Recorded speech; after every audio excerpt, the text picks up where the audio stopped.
Mateo capítulo 24, fíjate lo que dice el versículo 3. Dice, y estando él sentado en el monte de los olivos, los discípulos se le acercaron aparte diciendo, dinos cuándo serán estas cosas y qué señal habrá de tu venida y del fin del siglo. Déjame decirte algo, hermano, cuando suceden este tipo de cosas en el mundo, y ahorita te voy a dar algunos datos muy interesantes, pero cuando vienen este tipo de situaciones en el mundo, guerras o situaciones difíciles como esta que estamos viviendo de enfermedad y de una situación económica complicada, mucha gente cristiana comienza a decir que es el fin, ¿verdad? Que ya se aproxima la venida del Señor y que ya son los últimos tiempos. Ahora, la pregunta que debemos hacernos esta mañana es, ¿qué dice la Biblia sobre eso? ¿Qué dice la Biblia sobre los últimos tiempos? ¿Cómo saber que Cristo verdaderamente ya viene? Y para responder a esa pregunta, debemos analizar lo que Jesús dijo acerca de los últimos tiempos. Porque los discípulos se acercan con él y le preguntan dos cosas. ¿Cuándo y qué señal habrá de tu venida? Y entonces, si los discípulos le preguntaron y Jesús contestó, lo que debemos analizar es la respuesta que Jesús dio a las dos preguntas de los discípulos de cuándo y qué señales van a ver, ¿no? Entonces, allí en el capítulo 24, y te pido que no pierdas de vista el capítulo 24, pon una marca ahí porque esa va a ser nuestra cita base y vamos a ir a otras citas, pero ahí en Mateo 24 nos vamos a estacionar. Y en Mateo 24, versículo 4 y 5, dice que respondió Jesús y les dijo, primera cosa, miren que nadie los engañe. Porque versículo 5 dice, vendrán muchos en mi nombre diciendo, yo soy el Cristo, y a muchos engañarán. Déjame decirte esto, lo primero que debemos tomar en cuenta es no ser engañados. Y no podemos ser engañados, hermano, cuando conocemos la palabra de Dios. Empezamos en enero con el reto de leer la Biblia en un año. No sé cuántos lo están siguiendo. Yo espero que todos aquí. Pero estamos intentando una vez más, porque el año pasado lo hicimos, pero este año estamos intentando una vez más leer la Biblia en un año. Porque escúchame, necesitamos conocer la palabra de Dios. Porque si no conocemos la palabra de Dios, fácilmente vamos a poder ser engañados por cualquier profeta falso o maestro falso o pastor falso o cualquier fulano que diga que él es el Cristo y escúchame, y que hasta puede hacer milagros, ¿no? Pero si conocemos la palabra de Dios, no vamos a poder ser engañados. En el capítulo, ahí en Mateo 24, no lo busques, pero en el verso 36, cuando responde Jesús la pregunta a cuándo van a ser estas cosas, Jesús dice, ni yo ni los ángeles sabemos cuándo va a ser, solamente el Padre Celestial conoce el día y la hora. Pero en cuanto a las señales, Jesús hizo una lista detallada de acontecimientos. Y el primer acontecimiento son los engañadores que se van a hacer pasar por el Mesías. Y déjame decirte algo, hay un montón de ejemplos de personas que a lo largo de la historia se han querido hacer pasar por Mesías, por Cristos, y han engañado a gente ignorante totalmente de las Escrituras, ¿no? Ahora, ¿cuál sería la segunda señal? ¿O cuáles serían las señales que siguen? Ve conmigo, Mateo capítulo 24. Y fíjate lo que dice en el versículo 6. Dice, y oirán, número 1, de guerras y rumores de guerras. Miren que no se turben, porque es necesario que todo esto acontezca. Escucha lo que viene a continuación, pero aún no es el fin. Dice el verso 7, porque se levantará nación contra nación y reino contra reino, y habrá, número 2, pestes o pandemias, número 3, hambres, y número 4, terremotos en diferentes lugares. Escuche, hermano, una segunda señal son las guerras, y las guerras han existido durante todos los tiempos, con la diferencia que en los últimos tiempos son cada vez, las guerras son más mortales y tienen un alcance más mundial. Apocalipsis, no lo busques, no lo voy a leer, pero Apocalipsis capítulo 6 del verso 1 al verso 8 habla de 4 sellos que son desatados en la tierra a manera de caballos y jinetes, que se conocen generalmente como los 4 jinetes del Apocalipsis. Y estos 4 primeros sellos o estos 4 primeros jinetes se han manifestado en los últimos 2000 años, pero vemos que cada vez más esto está sucediendo, estos 4 jinetes están sucediendo con más frecuencia y mayor intensidad. Y estos 4 jinetes o caballos, ¿verdad?, van a tener un cumplimiento total al final de los tiempos.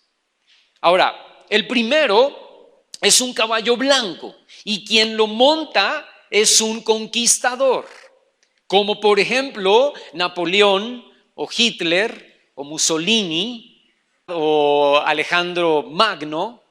Ahora, pero el conquistador de conquistadores, entre comillas, la culminación de ese conquistador va a ser el anticristo, y aún no lo vemos. El segundo caballo, dice la Biblia, que es rojo y nos habla de guerra. Y como yo les he dicho, ha habido guerras. Bueno, lo último que tuvimos fue la Segunda Guerra Mundial, pero después de eso, la guerra del 9/11, ¿no?, que hizo Estados Unidos en contra de Irak, y todas las guerras que han venido sucediendo en estos últimos tiempos, que como yo les decía, son más crudas, son más fuertes. El tercero es un caballo negro que nos habla de derrumbes en la economía. Escúchame, hermano, y lo que yo puedo ver aquí es que más que esta enfermedad que estamos viviendo, lo que viene terrible en el futuro, hermano, es el problema de la economía. ¿Ya viste las bolsas de valores cómo están cayendo cada día?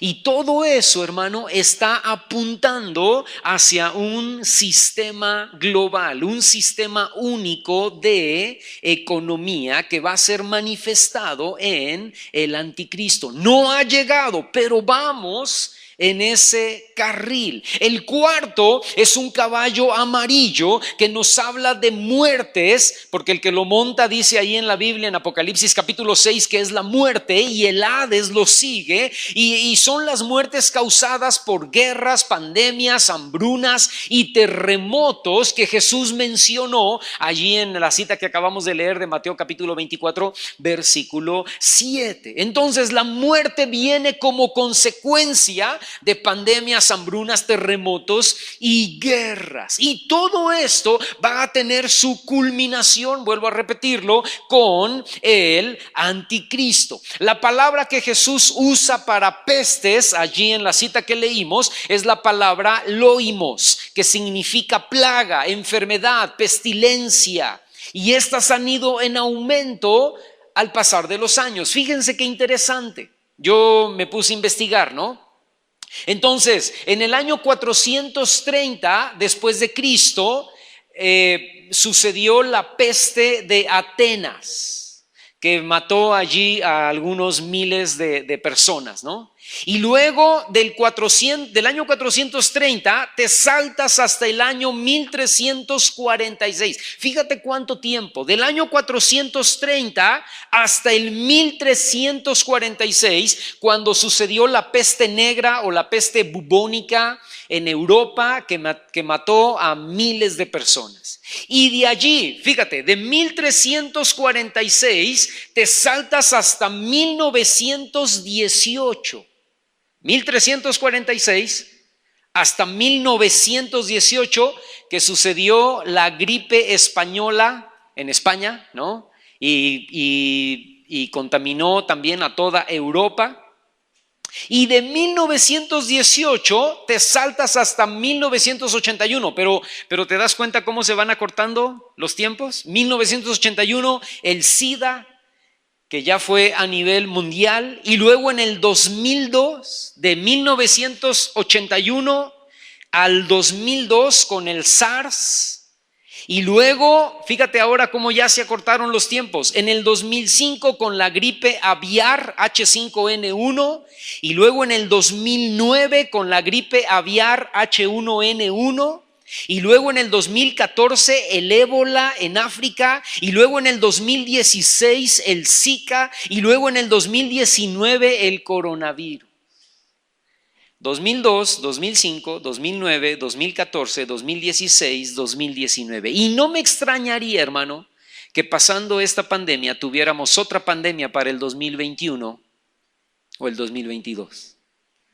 Porque los tiempos se van acortando en guerras, en terremotos, en pestes, en hambres, en conquistadores.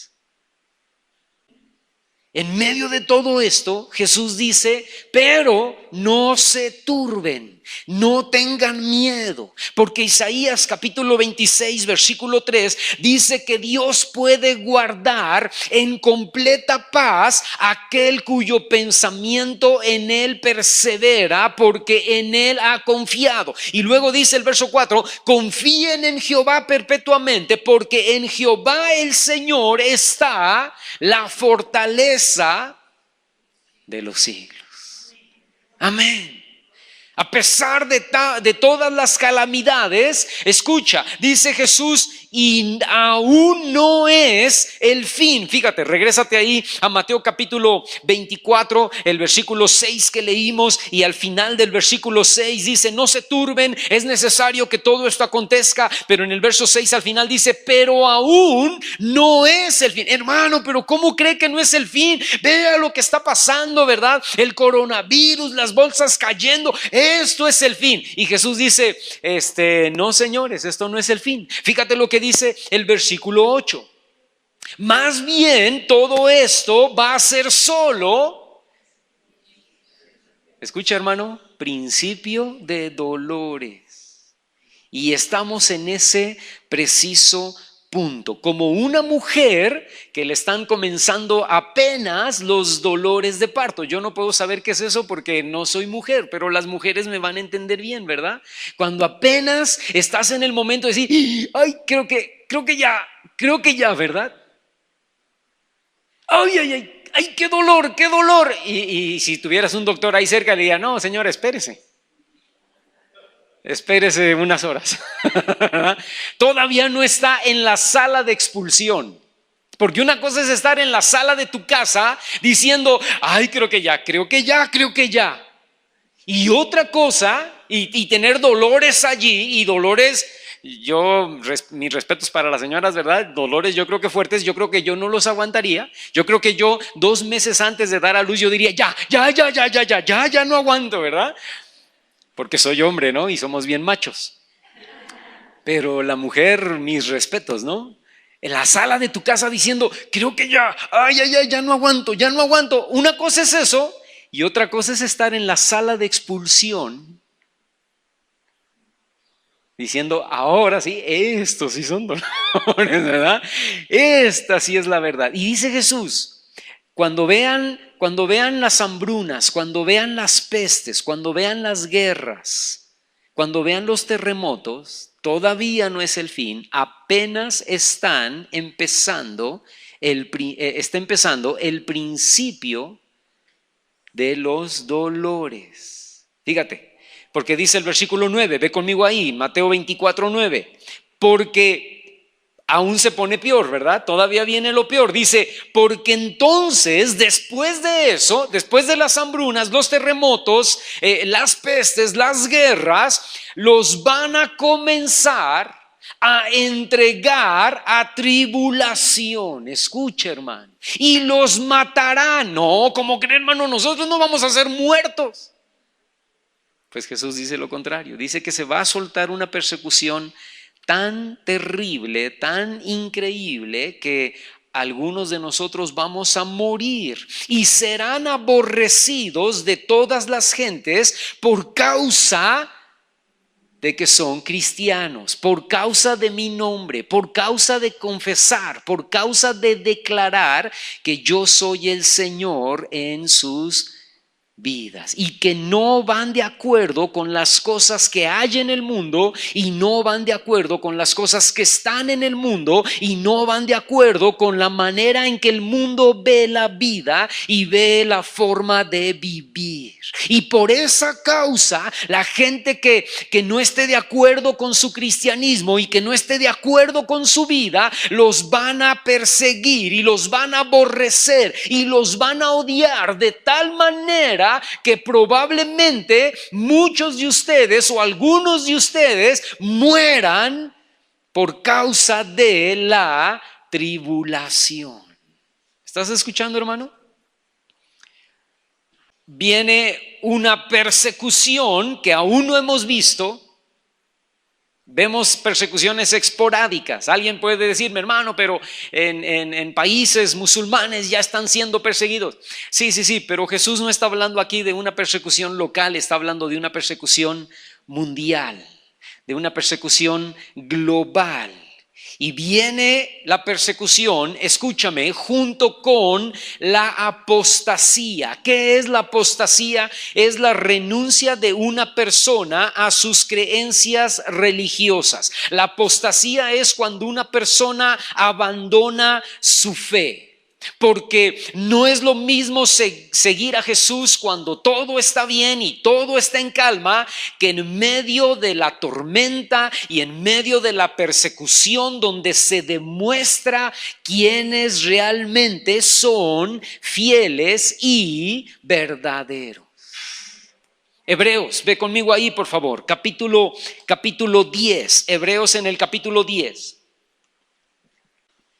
Y fíjate lo que dice el versículo 36, dice, porque es necesaria, escucha la palabra, la paciencia, para que habiendo hecho la voluntad de Dios, obtengan la promesa. Porque, fíjate el verso 37, dice, porque aún un poquito y el que ha de venir vendrá y no tardará, mas el justo vivirá por fe.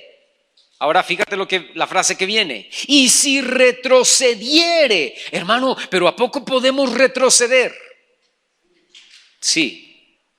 Dice, y si retrocediere, no agradará mi alma. Pero luego el escritor a los Hebreos dice en el verso 39, pero nosotros, y ahí levantamos la mano todos nosotros, ¿verdad?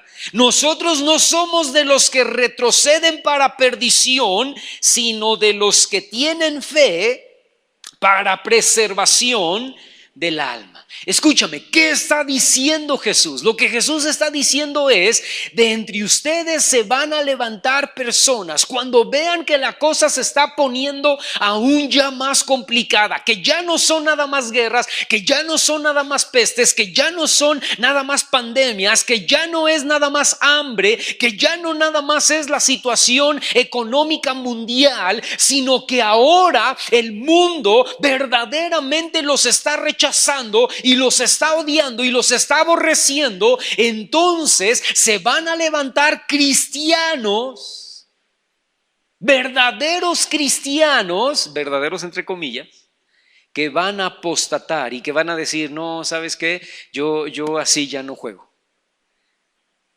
No, ¿sabes qué? Esto ya no me está gustando. Porque ya están viniendo en contra de nosotros, ya apedrearon la iglesia, ya intentaron quemarnos allá afuera, ya hay una turba allá afuera, mientras que nosotros estamos aquí reunidos que quiere lincharnos y nos salvamos de milagro. ¿Sabe qué, hermano? Yo ya no voy a ir a la iglesia, yo lo siento mucho, pero yo renuncio. Y es más, yo más bien estoy a favor de ellos porque tienen razón. Hay que ser tolerantes, hay que respetar. Y ¿saben qué? Yo les digo cuando están diciendo que se van a reunir. Yo les digo cuando están diciendo que van a tener su concentración. porque quiero quedar bien con ustedes, personas del mundo, porque quiero que vean que yo no soy de ellos, ¿eh? O sea, yo iba, pero nada más era por simpatía, me caían bien. Pero así cristiano que tú dijeras, uy, qué bruto, qué cristiano. Yo no era, realmente, o sea, yo nada más era simpatizante, yo nada más iba de repente algunos domingos. Usted, hermano, pues si usted era el pastor. No, ¿cómo cree? No me confunda, ¿verdad? Así como Pedro, ¿no? Les juro que no lo conozco, ¿no? Y hasta groserías dijo para salirse del aprieto.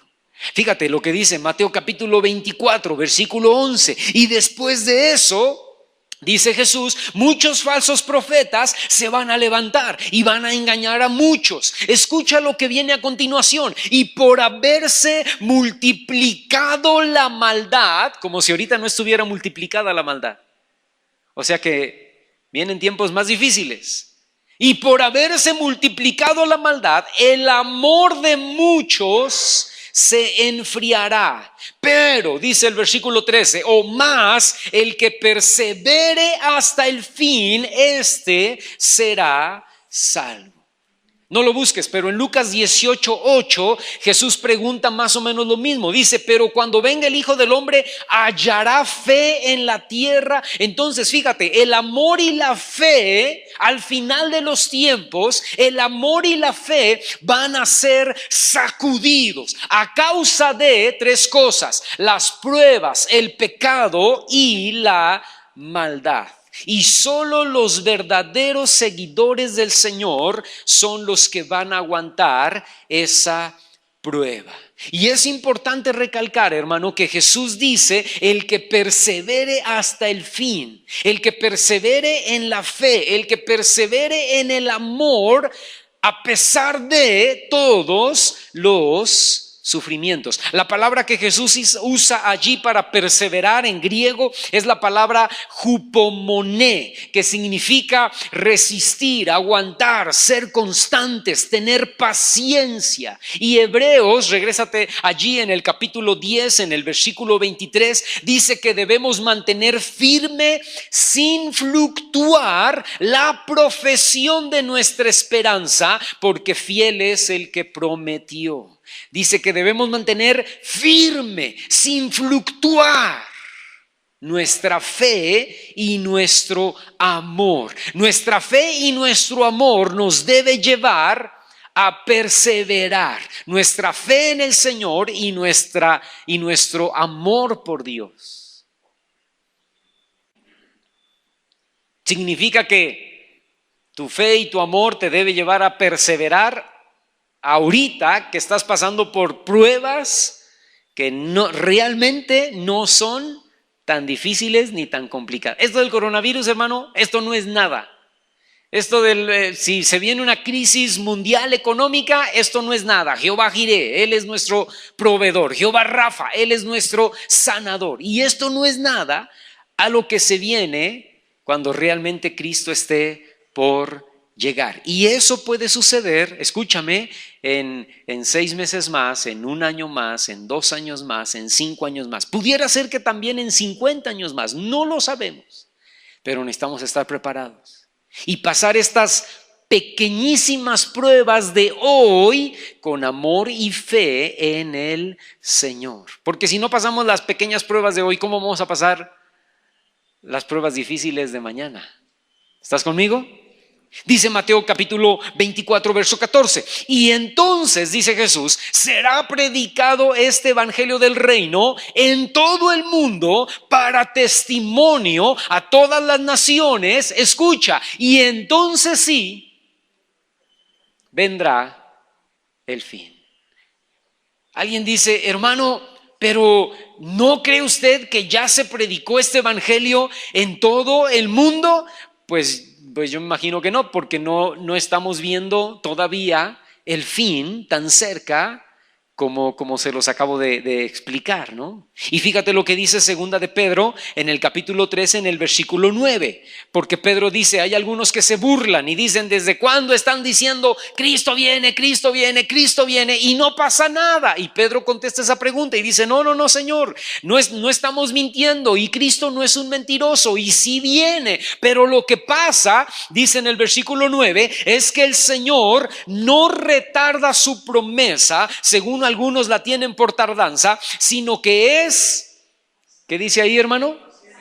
Paciente para con nosotros, escucha, no queriendo que ninguno perezca, sino que todos procedan al arrepentimiento. Por eso tú y yo necesitamos predicar a tiempo y fuera de tiempo, ¿verdad? Por eso tú y yo necesitamos proclamar el evangelio a toda criatura en todo lugar, ¿no? Y necesitamos declarar y decir, mira, necesitas hacer las paces con Dios porque viene un juicio a esta tierra que en nada se va a comparar con un coronavirus del 2020, con una situación mundial terrible económica del 2020-2021. Esperan y vienen cosas peores. Ahora, pero todavía faltan 2 señales más. Fíjate, hemos ido avanzando en señales, ¿no? Pero Jesús todavía reserva 2 señales más y son las que dice a continuación allí en Mateo capítulo 24 en el versículo 15. Y para mí esas 2 son las 2 señales, voltéame a ver tantito, las definitivas, que entonces sí vamos a poder decir, ahora sí, no sé cuándo, pero Cristo ya viene muy pronto. ¿Y cuáles son esas 2 señales? Fíjate lo que dice el versículo 15. Por tanto, cuando vean, número 1, en el lugar santo, número 2, la abominación desoladora de que habló el profeta Daniel, y pone entre paréntesis, el que le entienda, porque se necesita ser sabio para esto, verso 16, entonces, ahora sí, los que estén en Judea, salgan corriendo a los montes. El que esté en la azotea no descienda para tomar algo de su casa, y el que esté en el campo no vuelva para atrás para tomar su capa. Y luego no lo leas, pero sigue diciendo, y las mujeres que estén en cinta, pues pobrecitas, ¿verdad? Oren para que no sea su salida en invierno. ¿Cuáles son esas 2 últimas señales? Yo lo creo con todo mi corazón, hermano. El templo construido en Jerusalén. Y ahorita es imposible que ese templo se construya, porque en el lugar donde estaba el templo que levantó Salomón, ahorita hay un templo que es musulmán y se llama la mezquita de Omán. Y tú lo puedes ver en las fotos de Jerusalén, es una mezquita, una cúpula dorada que domina todo el panorama ahí en Jerusalén. Esa es una mezquita musulmán que está puesta allí donde antes exactamente estaba el templo de Salomón. Imagínate para quitar eso, hermano. No pueden quitar eso, es imposible. Pero cuando tú veas que allí en ese lugar ya no está más la mezquita musulmana, sino que ahora se levanta el templo judío, hermano, empieza a hacer tus maletas. Empieza a arrepentirte de todos tus pecados, ¿verdad? Porque dice Jesús, cuando allí en el lugar santo, cuando allí en el templo vean la abominación desoladora. ¿Qué es la abominación desoladora? Déjame, te tengo que contar historia, ¿verdad? En el año 167 hubo un gobernador griego llamado Antíoco Epifanes. Y este gobernante griego, que en ese momento Grecia era una potencia mundial, arrasó con Jerusalén y levantó un altar a Júpiter allí en el altar del holocausto. Y allí en el altar del holocausto, para vergüenza de todos los judíos, sacrificó un cerdo y derramó ahí su sangre dentro del templo en Jerusalén. Y este evento en el año 167 fue conocido como la abominación desoladora. Y eso lo había profetizado Daniel. Ve conmigo, Daniel capítulo 11. Y fíjate en el versículo 31, dice, y se levantarán de su parte tropas que profanarán el santuario y la fortaleza y quitarán el continuo sacrificio, dice Daniel, y pondrán la abominación desoladora. Ahora, esta es una profecía que tiene dos cumplimientos. El primer cumplimiento fue en el año 167 con este emperador o con este gobernador Antíoco Epifanes. Pero Jesús anuncia un segundo acontecimiento o un segundo cumplimiento de esta misma profecía, porque Jesús sabía que hace algunos años atrás, en el año 167, ya se había cumplido la profecía de Daniel. Y Jesús no dice, así como la profecía de Daniel se cumplió y se acabó. No, Jesús dice, así como Daniel profetizó, cuando vean futuro. Y alguien pudo haber dicho, Jesús, pero no lo vamos a ver futuro. Ya lo vimos pasado en el año 167 con Antíoco Epifanes. Ya él cometió la abominación desoladora. Y Jesús dijo, no, señores. Eso fue parte del cumplimiento, pero viene un futuro cumplimiento. Ya no con Antíoco Epifanes, porque Antíoco Epifanes ya murió, eso fue en el año 167. Viene un futuro cumplimiento con el anticristo. Y el anticristo va a hacer un pacto de paz con Israel por 7 años, y a los 3 años y medio va a romper ese pacto. Y así como Antíoco Epifanes levantó un monumento a Júpiter y mató un cerdo dentro del templo, de la misma manera el anticristo va a cometer una abominación desoladora en el templo. Y tú y yo decimos, Jesús, ¿en cuál templo? Si ya no hay templo, hay una mezquita. Y Jesús dice, va a haber un templo, y va a haber un anticristo, y va a haber una abominación desoladora. Y entonces los que estén en sus casas huyan a los cerros, pobres de las embarazadas, y oren para que esto no suceda en invierno. Y entonces sí, dice Jesús ahí, regresando a Mateo capítulo 24, versículo 15, en cuanto vean eso, ¿verdad? Entonces el fin está tremendamente cerca. Alguien puede pensar, uy, hermano, entonces falta mucho para que quiten la mezquita, para que construyan el templo, para que llegue el anticristo, otros 100 años. No te confíes, porque como tú ya has visto en el mundo, las cosas pueden cambiar de un momento a otro sin decir agua va. En un momento a otro las cosas pueden cambiar, y pueden cambiar, como lo estamos viendo en este mundo, hermano, drásticamente y rápidamente. ¿Sí o no? De tal manera que Cristo puede venir, si Él quiere, puede venir hoy en la noche. No sé cómo, pero Él puede venir hoy en la noche, o puede venir dentro de una semana, o dentro de un año, o dentro de 5, o dentro de 10, o dentro de 50, o probablemente hasta dentro de 100. Yo no lo sé, pero ve lo que dice Segunda de Pedro capítulo 3, y con esto voy a terminar. Segunda de Pedro capítulo 3, el versículo 14. Fíjate cómo dice Pedro: por lo cual, oh amados, estando en espera de estas cosas, procuren con diligencia, con apremio, con prestancia, ser hallados por Él, con 2 objetivos o 2 puntos importantes. Número 1, sin mancha e irreprensibles. ¿Qué significa eso, hermano? Viviendo en santidad, viviendo en comunión con Dios, como si fuera a venir hoy mismo. ¿Cómo me debo comportar, hermano? ¿Cómo debo vivir? Dice Pedro, esperando estas cosas, debemos vivir en muchísima santidad, en muchísimo temor, con muchísima intimidad y relación con Dios, dejando todas aquellas cosas que no convienen, que no, como leíamos el domingo pasado, que no nos edifican, que no nos convienen, que no nos ayudan a acercarnos más a Dios. Amén. Y número 2, dice Pedro ahí en el verso 14, y en paz. ¿Qué significa esto? Tranquilos, calmados, no nerviosos. Ay, hermano, nos vamos a morir todos de coronavirus, ¿verdad? No pasa nada, tranquilízate. A ti no llegará. Dice el Salmo capítulo 91, verás caer 1000 a tu diestra y 10,000 a tu siniestra, pero a ti no llegará. La plaga no tocará tu morada. Amén.